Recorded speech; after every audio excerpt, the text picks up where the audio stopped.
doing with your life? How much time do you have here? Are you wasting your life and everything you could be doing? If so, why? Because you're afraid? What are you afraid of? Are you afraid of failure? Are you afraid it's just not going to work out for you? Why would you think that it's not going to work out for you? Did you know that the only people who accomplish things in this life are those who believe they can? Even you, for the things you have accomplished, the only reason you were able to do that was because you believed in yourself. So why can't you believe in yourself about your biggest goals and dreams? There's actually so little different about you compared to anyone else who has accomplished great things.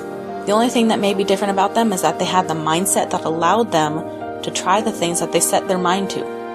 When they came up with an idea, they just did it.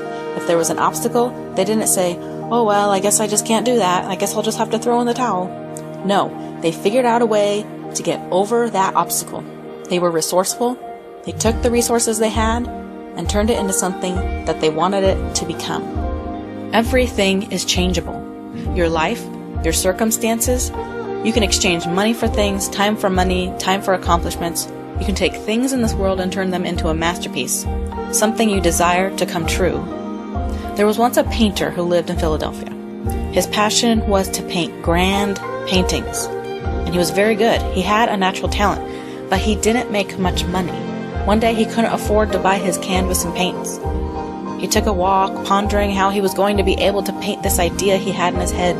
He envisioned a woman holding her newborn child, big heavy clouds hovering over them, then splitting just enough for rays of sunlight to shine down on them. The vividness he had in his mind, he just couldn't contain it.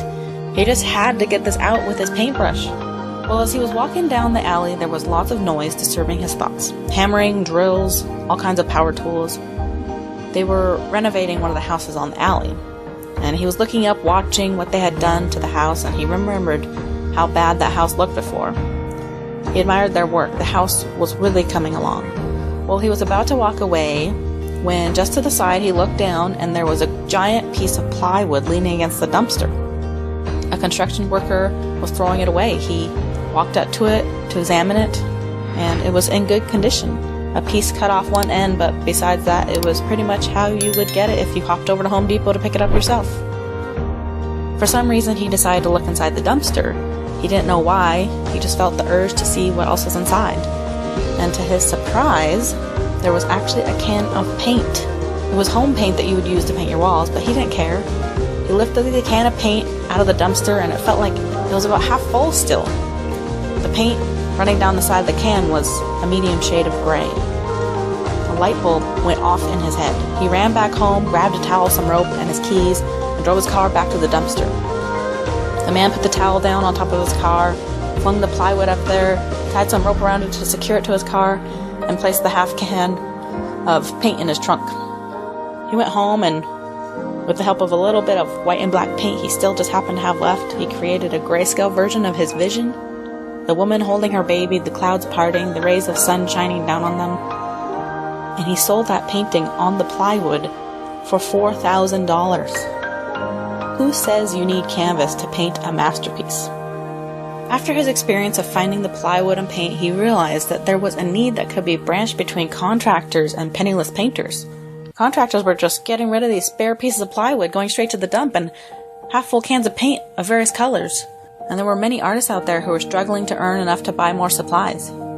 So he started an organization where construction workers could come and donate their plywood, partly used cans of paint, and paintbrushes, and artists could come up and pick up whatever they needed. And it became a really successful nonprofit which art admirers from everywhere donated lots of money to every year.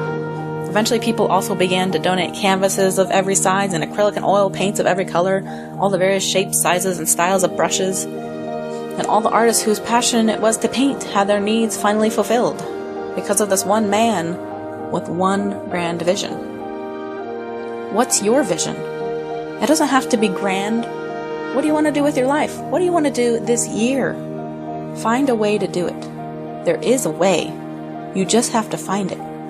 Don't look at those obstacles and give up. Everyone has obstacles. The people who succeed are the ones who look at their obstacles and think of a way to overcome them. So take action now.